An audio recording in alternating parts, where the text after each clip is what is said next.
Good morning. So yesterday we began to discuss the basic principles of kashering utensils, and we explained the two main forms of kashering are libun and hag'ala.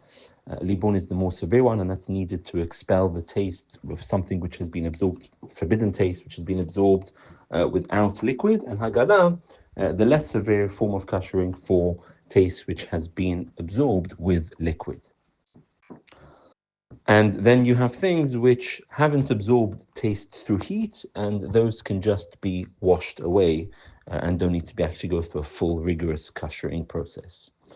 Now, a really important debate and principle is with regards to how do you view the use of a utensil? Meaning as follows. Say, let's take a classical example. Kiddush cup on which a person uses on Shabbat, for Friday night, for Shabbat lunch, for Havdalah. A person uses Kiddush cup. Now, that Kiddush cup is classically used throughout the year with cold grape juice, cold wine.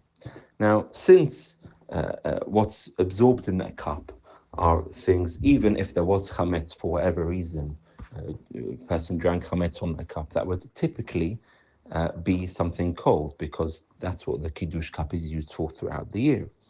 And so, seemingly, it would suffice to be able to kasher that just by washing it away. You don't need any other process. And so, really, one could use the same Kiddush cup which they use throughout the year for Pesach as well. But what would happen if a person knows that once during the year, twice during the year, a few times during the year, they use that to make a something hot chametz hot chametz soup or something in that. Just happened to be they used it for something with chametz once or twice during the year. So one could argue that because it was used with chametz even once during the year, then it needs a proper kashering process of hag'ala. So this the Rishonim debated. The majority of the Rishonim took the opinion that it does not need, even if one knows it was used for chametz during the year, then it doesn't need to go through a kashering process, because we look at rov tashmisha, the majority of its use. If the majority of its use is used for something which doesn't need kashering, or needs kashering but at a lower level, then even though it was once used for something which is more severe, but we can look at the whole general use of it, and therefore one can give it the lower level of kashering.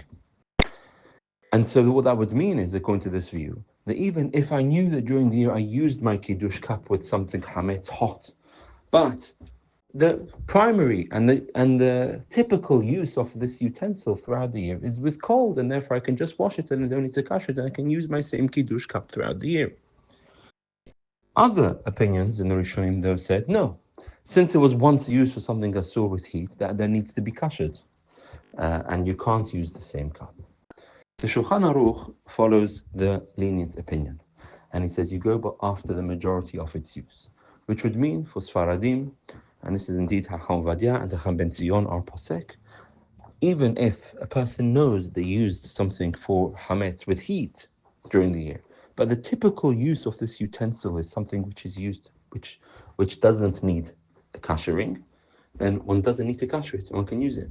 And therefore it's absolutely fine for Sfaradim to use the same Kiddush cup which they use during the year on Pesach, because it's used typically with wine, with something cold. Even if it happens to be that you did use it with chametz throughout the year once or twice, however many times it may be, it's fine, because the classical use of it is with cold, and cold doesn't need kashering. So that's a really important point. And to take another example, let's say a knife. A knife normally would need kashering with hagala, but even that we'll discuss. But that's because it's used it's used with in a klishani, it's used not necessarily on the fire. But let's say during the year, you know that once or twice you had a barbecue, and you put the knife into the barbecue, into the meat to check with chametz spices to check whether it was cooked or not. And that, as we learned yesterday, if it's used with something dry, with heat only, without liquid, that needs libun, the most severe form of kashering. So you could say that because it was once used dry, it has to now be kasher the most severe. So here again, the Shulchan Aruch rules with the knives, it's sufficient to use hagala, because the typical use of it is not used with heat without any liquid. It's used heat with liquid, and therefore Hag Allah suffices with it. The Ramah, however, for the Ashkenazim rules, no.